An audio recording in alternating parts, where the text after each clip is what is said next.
नमस्कार।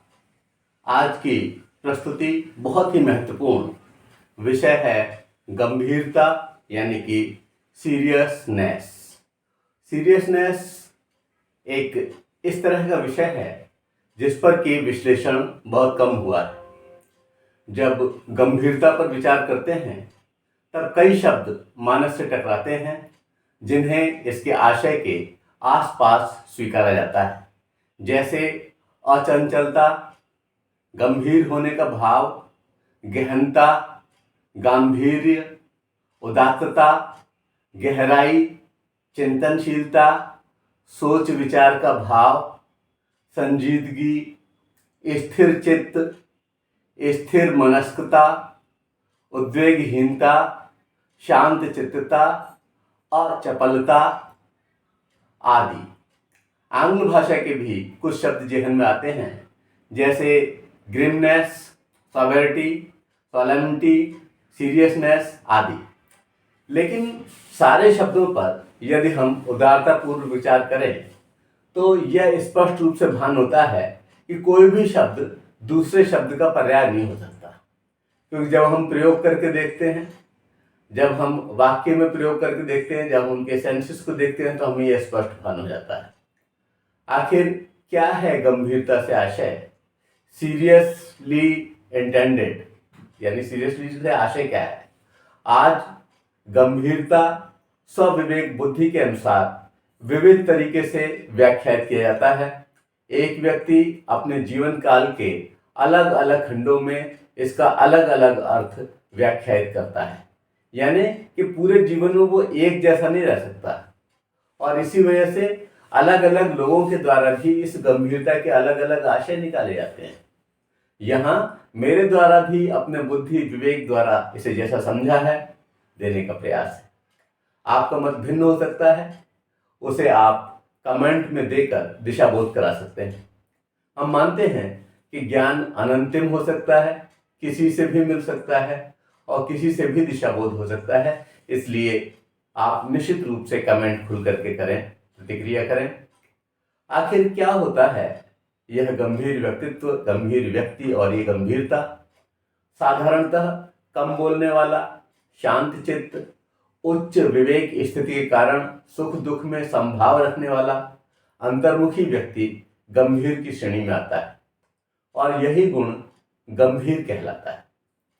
आप ये समझिए कि जिसके व्यक्तित्व में यह सब कुछ शामिल है, जो ये समझ रहा है कि कहाँ बोलना है, क्या बोलना है, कितना बोलना है, किससे बोलना है, यह सब चीज जब वो समझ जाता है तो वो अपनी इस ऊर्जा को व्यय नहीं करता। तो ऐसी स्थिति में वह समाज के विभिन्न विषयों पर चिंतन करता है, मनन करता है, विश्लेषण करता है, अपने शोध से समूचे जनमानस को फायदा पहुंचाता है। और इसीलिए ये जो गुण है, स्थिर प्रज्ञता का गुण, वह भी काफी करीब है इस गांधीर्य के, इस गंभीरता के। इसीलिए कहते हैं कि यह स्थिति, यह स्थिर प्रज्ञता के अधिक निकट है। गंभीरता में हमारा समर्पण श्रेष्ठ ज्ञान के प्रति है और वहां पर आत्मा के प्रति लिया गया है। श्रीमद् भगवद गीता के दूसरे अध्याय के 54वें श्लोक में और 55वें श्लोक में इसका वर्णन मिलता है। 54वें श्लोक में अर्जुन पूछता है और 55वें श्लोक में भगवान श्री कृष्ण जी उसका जवाब देते हैं।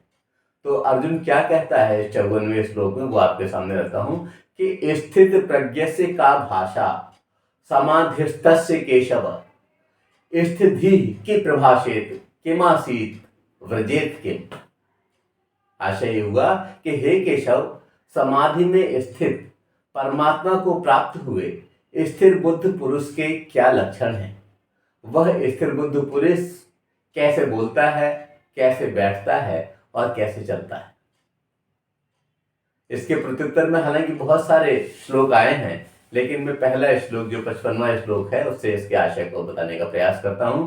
तो भगवान कहते हैं कि प्रजहाति यदा कामान सर्वान पार्थ मनोगतान आत्मन्ये वात्मना तुष्ट स्थित प्रज्ञस्त दोच्यते।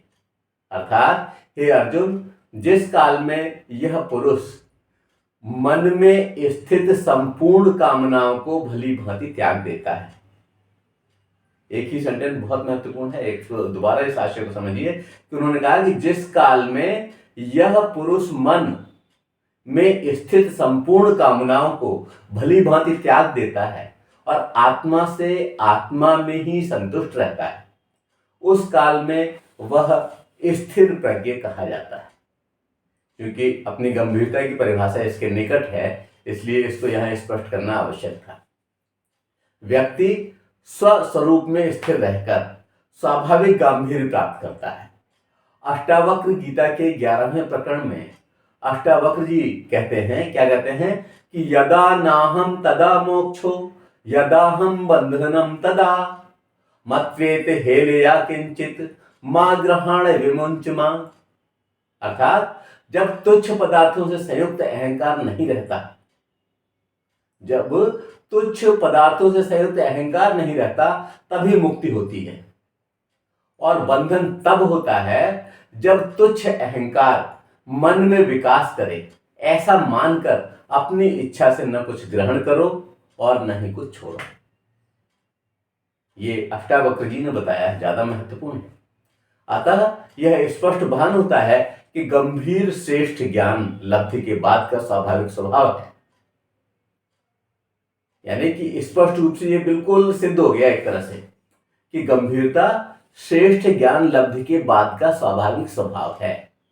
यह कहां, कब, किससे कितना विनिमय व क्या यथोचित करना है का संज्ञान कराता है और चिंतनशीलता को समाधान तक पहुंचाता है। आप समझिए, गंभीरता कोई ओढ़ी हुई शॉल नहीं है कि अभी ओढ़ ली और उतार दी। जो इस तरह का व्यक्ति है वह हमेशा चिंतन में रहता है और इसलिए वह सबकी समझ में नहीं आता। बहुत सारे विद्यार्थी इस तरह के होते हैं जो कि किसी समय बहुत अच्छा विश्लेषण करते हैं, बहुत अच्छा मनन से अपना जो आशय निकलता है उसको करते हैं, और कभी कभी वो खोए खोए रहते हैं। इसका मतलब यह नहीं है कि कहीं उनका स्तर छोटा है या ऊंचा है। वो बहुत महत्वपूर्ण विद्यार्थी हैं और उनको समझने के लिए हमें खुद गंभीरता के उस स्तर तक पहुंचना होगा, तब वो विद्यार्थी समझ में आएंगे। गंभीरता क्या है इसके बारे में हम विचार कर रहे थे और हमने ये जाना कि एक लेवल प्राप्त कर लेता है वह व्यक्ति और फिर वो बाहर की जगह अपने आप में अंदर में खो जाता है। और जब वह अंदर में खो जाता है तब उसकी यात्रा अंदर की यात्रा हो जाती है, वह अंतर्मुखी हो जाता है। बाहरी जीवन में जो उसका पार्टिसिपेशन है वो कम हो जाता है और वह बहिर्मुखी कार्यों से अपने आप को रोकता है। वह सोचता है कि हाँ, कितने समय में कितना अधिक किया जा सकता है। गंभीरता पूर्वक इससे विचार करता है और गंभीरता पूर्वक विचार करने से सारी की सारी ऊर्जा उसमें लग जाती है और वह सही मंतव्य, सही ध्यातव्य और सही निष्कर्ष निकालता है।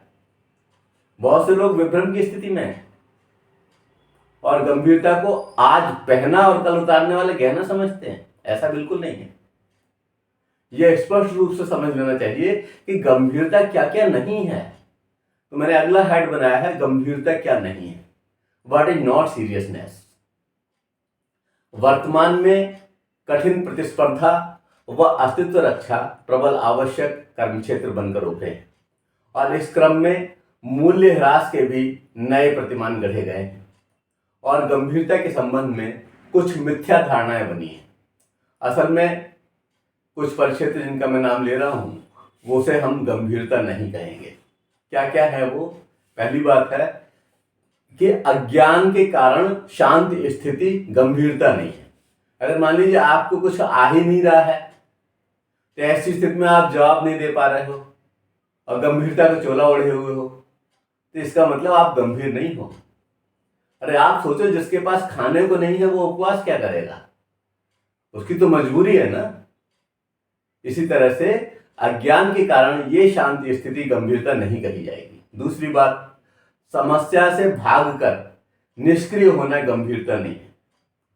बहुत से लोगों में अलग अजीब धारणा है कि हम फला उस पदार्थ का सेवन करेंगे, नशे में रहेंगे, भूले हुए रहेंगे, कोई समस्या पास नहीं फटकेगी। आपकी कोई क्रियाशीलता ही नहीं होगी। जब आप क्रियाशील नहीं हो, आपका मस्तिष्क क्रिया नहीं कर रहा है, उसका समाधान नहीं खोज रहा है, तो ऐसी स्थिति में समय से भाग जाना, समस्या से भाग जाना पलायनवादिता कहलाएगा। ये गंभीरता नहीं बनेगा। तो ये बहुत स्पष्ट रूप से समझ लेना चाहिए कि इस तरह के जो लोग ढोंगी इधर उधर घूम रहे हैं उन्हें अच्छी तरह आप समझ जाइए कि जो समस्या से भाग करके खुद निष्क्रिय जीवन व्यतीत कर रहे हैं वो आपके जीवन में क्या सुधार कर देंगे और आपको कौन सा रास्ता बता देंगे। व्यक्तित्व की गंभीरता ऐसे नहीं गढ़ी जाती और इस तरह के लोग उस गंभीर व्यक्तित्व की श्रेणी में नहीं आएंगे। अगली बात, रूढ़ता गंभीरता नहीं है। ऑर्थोडॉक्स हो जाना, जो बात पहले से चली आ रही केवल वही रहेगी, उस पर समय का, दिक्क का, काल का कोई प्रभाव नहीं पड़ेगा। ऐसा जो लोग मानते हैं वह भी गंभीर नहीं है, क्योंकि वो यथार्थ से भागे हुए लोग हैं। इसलिए जो यथार्थ में रहता है, वर्तमान का साहस से मुकाबला करता है, उन समस्याओं पर चिंतन करता है, मनन करता है और विश्लेषण करने के बाद किसी निष्कर्ष तक पहुंचता है, ऐसा व्यक्तित्व तो गंभीर होगा कि उसने उसके बहुत सारे आयामों को देखा है।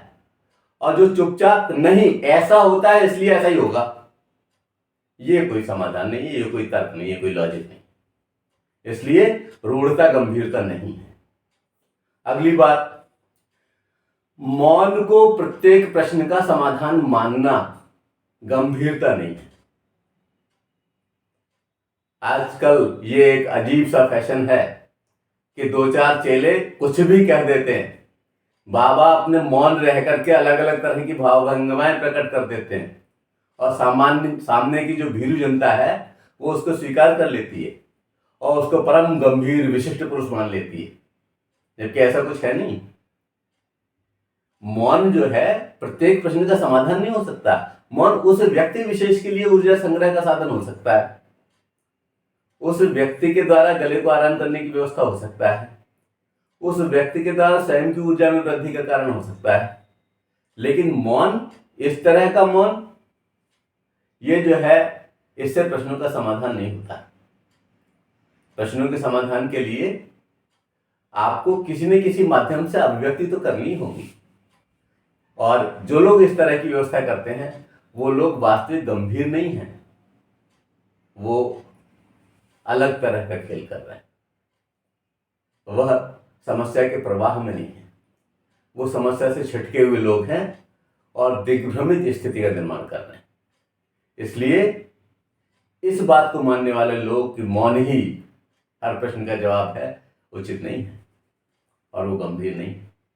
एक और बात कि प्रभावी क्रोध व दुराग्रह गंभीरता नहीं है। कभी कभी जो बहुत अधिक पैसे वाले लोग हैं, पूंजीपति लोग हैं, वो लोग सामान्य व्यक्ति के सामने अपने अक्षर भी व्यय नहीं करते और क्रोध का एक ऊंचा लेवल दिखाते हैं, आंख से, हाव भाव से, कम शब्दों से।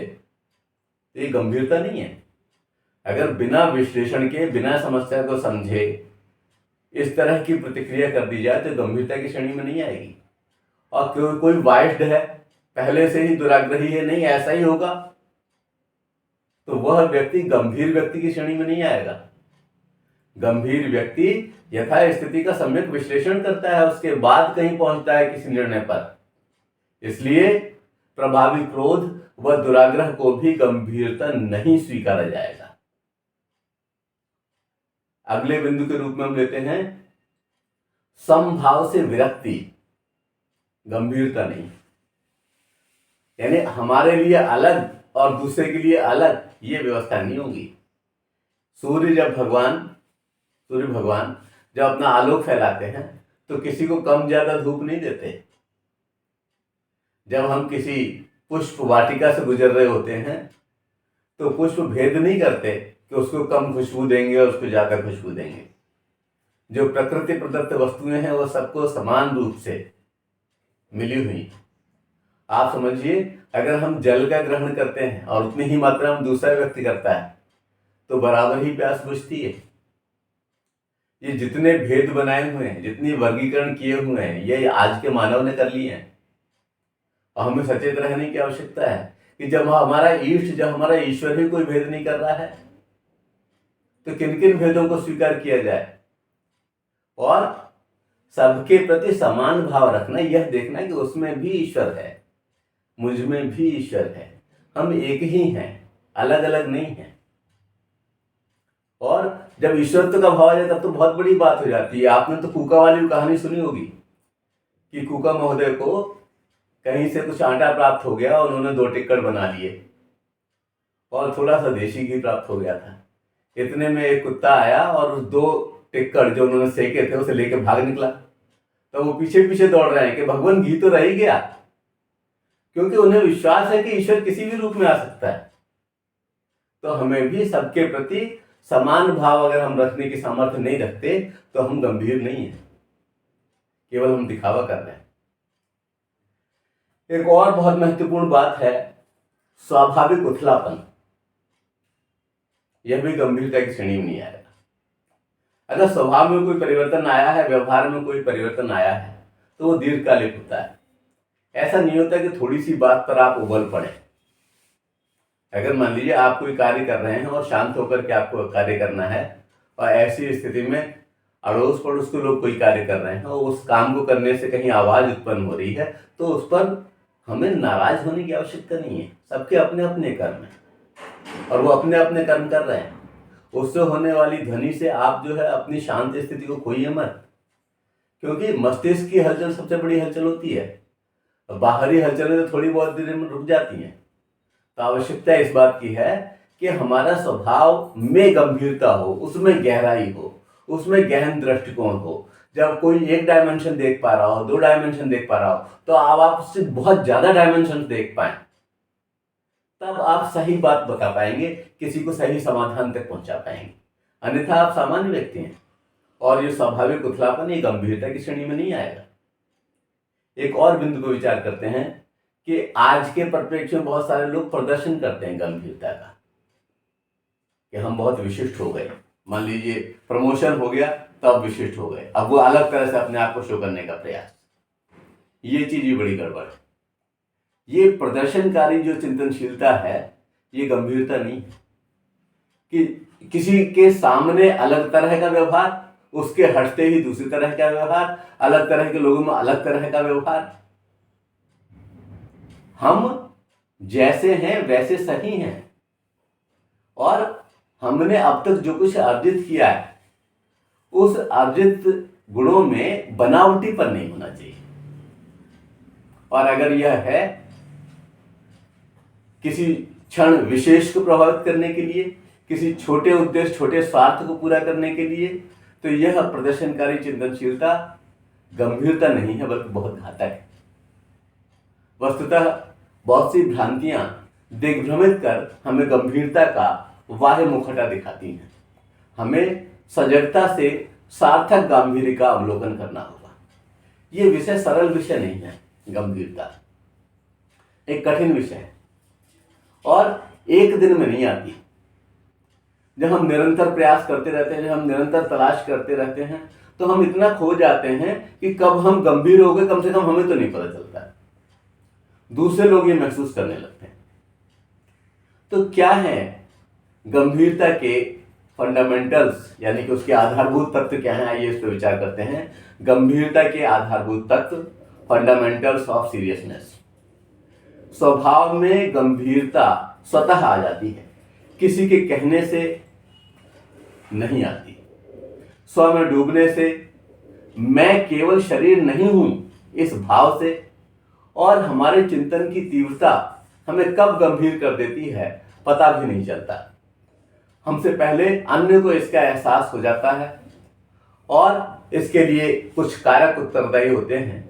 कौन कौन से कारक हैं, आइए उस पर थोड़ा सा विचार करते हैं। एक यथार्थ स्थिति परिस्थिति। अगर मान लीजिए स्थिति इस तरह की है कि हमें पहले अपने अस्तित्व रक्षा के प्रयास करने हैं, अपने परिवार की अस्तित्व रक्षा के प्रयास करने हैं, ऐसी स्थिति में चिंतन के लिए समय निकालना एक कठिन कार्य होगा। तो जो स्थितियां हैं उनमें अगर मान लीजिए हमारी बहुत तीव्रता है, तब भी हम उसके साथ न्याय नहीं कर पाएंगे, क्योंकि हमें दूसरे कार्य भी करने आवश्यक हैं। तो यथार्थ स्थिति परिस्थिति भी गंभीरता की श्रेणी को तय कराती है। और एक बात और है, दूसरी बात कि क्षमता पर आधारित। हमारी क्षमता क्या है, उस क्षमता से इसका सीधे सीधे जुड़ाव होता है। क्योंकि सभी लोग एक जैसे नहीं होते, सभी पात्रों की पात्रता एक जैसी नहीं होती। अगर बहुत तेज बरसात हो रही है और हम चौके के सारे बर्तन बाहर डाल दें, चम्मच, थाली, भगोना, फ्राई पैन, तो सब अपनी अपनी क्षमता के हिसाब से जल का ग्रहण करेंगे। उसी तरह से हम इस बहुत बड़े विश्व रूपी विशाल पात्र के विशाल स्थान पर छोटे छोटे पात्र हैं और अपनी पात्रिक क्षमता के आधार पर ही हम ग्रहण करते हैं और उसी के आधार पर हम किसी चीज का विश्लेषण कर पाते हैं, उसी के आधार पर हम मनन कर पाते हैं, उसी के आधार पर हम किसी से कोई बातें शेयर कर पाते हैं और निष्कर्षों तक पहुंच पाते हैं। तो ये क्षमता आधारित है। अगली बात, अद्यतन अर्जित ज्ञान से प्रभावित।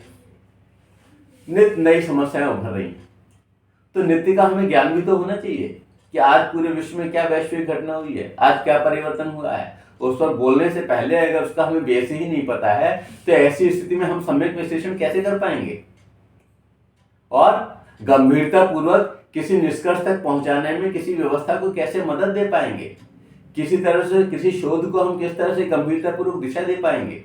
इसलिए ये अद्यतन अर्जित ज्ञान से भी प्रभावित होता है। एक और बात, विवेक व विश्लेषण शक्ति आधारित।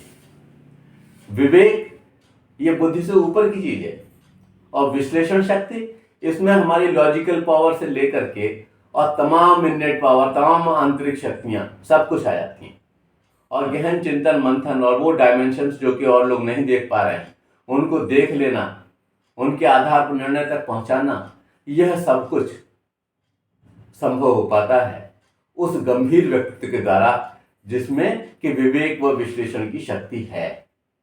इसलिए गंभीरता इसका अवलंबन लेकर के चलती है। अगली बात, अनुभव आश्रित। जो बहुत सारे लोग अपनी जीवन यात्रा में विभिन्न अनुभव प्राप्त करते हैं, उन अनुभवों को कहीं किताबों से प्राप्त नहीं किया जा सकता। आप सोचिए, आप आज रात में पढ़ेंगे, तैरना सीखिए और अगले दिन तैरने लगेंगे, ये संभव नहीं है। आज आप किसी क्षेत्र विशेष की समस्याओं के बारे में जानेंगे, कल उसका समाधान करने पहुंच जाएंगे, संभव नहीं है। उसमें अनुभव हमें बताएगा कि और क्या क्या परिस्थितियां पैदा हो जाती हैं जो कि सैद्धांतिक नहीं है, जो किताबों में नहीं मिलती हैं। तो उन सारी स्थितियों से जूझने वाला व्यक्तित्व, उन सारे डायमेंशंस पर विचार कर लेने वाला व्यक्ति ही गंभीर कहलाएगा। इसलिए अनुभव एक बहुत महत्वपूर्ण कारक है जिस पर की गंभीरता डिपेंड करती है।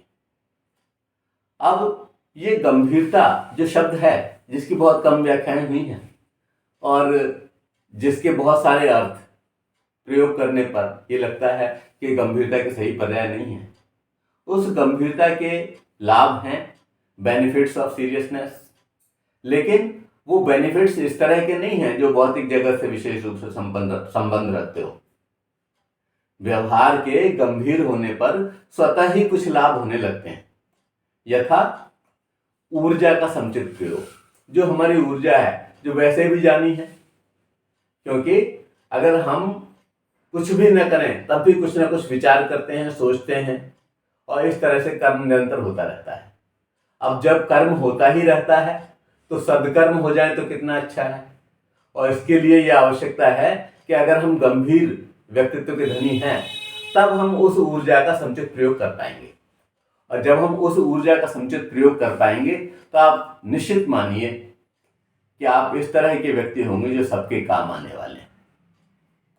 दूसरी बात, भटकाव पर नियंत्रण। फिर हमारे विचार तंद्रा की स्थिति में भी इधर उधर भागते नहीं, और कम से कम व्यसनी तो बिल्कुल नहीं होते। वो ये समझ जाता है मानस कि वह खुद के लिए है ही नहीं और वह शरीर नहीं है। तो ऐसी स्थिति में जिस समय तक उसको यह चेतनता मिली हुई है, उस समय तक उसके द्वारा जो कार्य संपन्न होने हैं उन कार्यों का सही ढंग से संपन्न किया जाए, जिससे कि यह जीवन की यात्रा विशिष्ट यात्रा हो जाए। तो हम अनर्गल विचारों में भटकाव से अपने आप को रोक पाते हैं।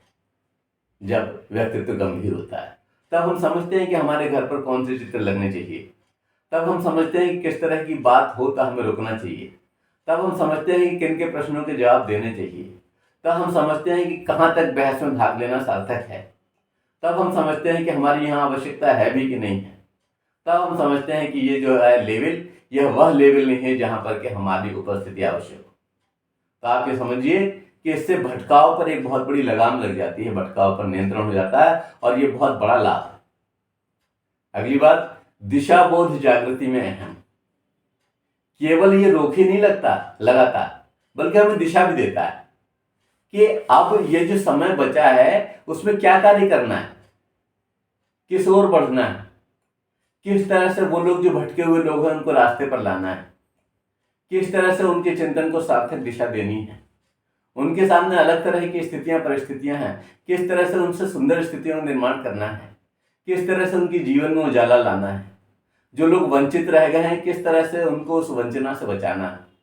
इस सब पर हम विचार करने के लायक हो जाते हैं और हमें दिशा बोध मिल जाता है कि इस क्षेत्र में हमें काम करने चाहिए, हमारी क्षमताएं इस तरह की, और हम आंतरिक मंथन चिंतन करके उस पर कार्य करने लगते हैं। इसके अलावा हम बहुत अधिक सेंसिटिव हो जाते हैं, और सेंसिटिव होने से होता क्या है कि अनुभूति जागरण हो जाता है। जहां पर लोगों के लिए सामान्य सी बात होती है, जो एक वाक्य उनके लिए सामान्य वाक्य होता है, वह दूसरे के लिए टर्निंग पॉइंट हो जाता है, और वो अनुभूति कर पाता है कि यहाँ पर अरे ये बिटवीन द लाइन्स ये छिपा हुआ है, और उस अनुभूति के आधार पर वो समाज को दिशा दे पाता है। और जब सब लोग सोचते हैं कि अरे ऐसा तो हमने भी देखा था, हमने भी थोड़ा सा विचार किया था, लेकिन जिसको अनुभूति होगी वो उस पर गहन चिंतन मनन करता है और उससे होने वाले फायदे से पूरे समाज को जोड़ता है। तो अनुभूति का जागरण एक बहुत ही महत्वपूर्ण बिंदु। अगली बात, अगला लाभ क्या है इससे कि सम्यक ज्ञान प्राप्ति में सहयोगी। सारा साहित्य नहीं पढ़ना है, सारा सब कुछ नहीं जानना है। जो आवश्यक है सबके लिए, जो समाज के उत्थान के लिए आवश्यक है, जो मानव के मस्तिष्क के उत्थान के लिए आवश्यक है, जिस ज्ञान की आवश्यकता आज के परिप्रेक्ष्य में है, जिस ज्ञान से सबको परिचित कराना बहुत आवश्यक है, उस ज्ञान की प्राप्ति के लिए मानस सहज ही आकर्षित हो जाता है, और जो अनर्गल है, जो मिथ्या है, उसको पहचान भी लेता है। सारे को गह रहे और थूथा दे उड़ाए। तो उन आवश्यक तथ्यों से परिचित होता है, और परिचित केवल अपने लिए नहीं होता बल्कि सबके लिए। मूल मंत्र सामान्य रूप से बन जाता है मानस में कि सर्वे भवन्तु सुखिनः, सर्वे सन्तु निरामया, सर्वे भद्राणि पश्यन्तु, मां कश्चित् दुख भाग भवेत्। और इसीलिए भारत के लोग इतना बड़ा मंतव्य रख पाए अपना, और तमाम देश जो है जब अपने अपने स्वार्थ में अंधे हो रहे थे तब हम सबके भले की कामना कर रहे थे, और इसी के आधार पर आज हम विश्व बंधुत्व का डंका पीटते हैं कि हमें किसी की जमीन नहीं छीननी है, हमें किसी पर अधिकार नहीं करना है, हमें किसी को गुलाम नहीं बनाना है, हम तो सबके कल्याण की सोचने वाले लोग हैं। तो ये सम्यक ज्ञान प्राप्त में सहयोगी है। और यहाँ ये कहना भी शामिल होगा कि हमारे पास गंभीर लोगों की एक बहुत बड़ी श्रृंखला है। हमारे पूर्वज, हमारे आदर्श इस तरह के रहे। विदेह जनक याज्ञवल्क्य, प्रसिद्ध विद्वान की विदुषी धर्मपत्नी भारती मंडन मिश्र जी की पत्नी, और विद्योत्तमा, प्रभु श्री राम, युधिष्ठिर, 16 कला संपूर्ण भगवान श्री कृष्णचंद्र जी महाराज अर्थात केशव, कर्ण, महर्षि पाणिनि, और उसकी बात छोड़िए आज की अगर हम लेते हैं तो वर्तमान उद्यमी, वैज्ञानिक, चिंतक, ये सब इसी श्रेणी में आते हैं। ये गंभीरता से अपना कार्य कर रहे हैं। इन्होंने बाहरी दुनिया से अपने आप को समेट लिया है, एक कछुए की तरह से सारे अंगों को अपने अंदर जो है कर लिया है, और निरंतर कार्य कर रहे हैं बाहरी दुनिया के लिए, लेकिन अपने आप को तमाम चकाचौंध से बचाए हुए। तो आज आवश्यकता है हमारी जो नई ऊर्जा है, हमारे जो नए विद्यार्थी हैं, वो ये देखें कि उनकी ऊर्जा व्यर्थ तो नहीं जा रही है, कहीं धीरे धीरे उन्हें गंभीरता की पटरी पर आने से लाभ तो नहीं होने वाला है। और मैं समझता हूँ कि इसका निश्चित रूप से लाभ होगा। तो हम विशिष्ट स्थितियों में गंभीर रहें, अलग अलग स्वयं पर अलग अलग तरह के रोल करें, अलग भूमिकाएं करें, लेकिन हमारे प्रयास गंभीरतापूर्वक होना चाहिए। बहुत बहुत धन्यवाद। जय हिंद, जय भारत।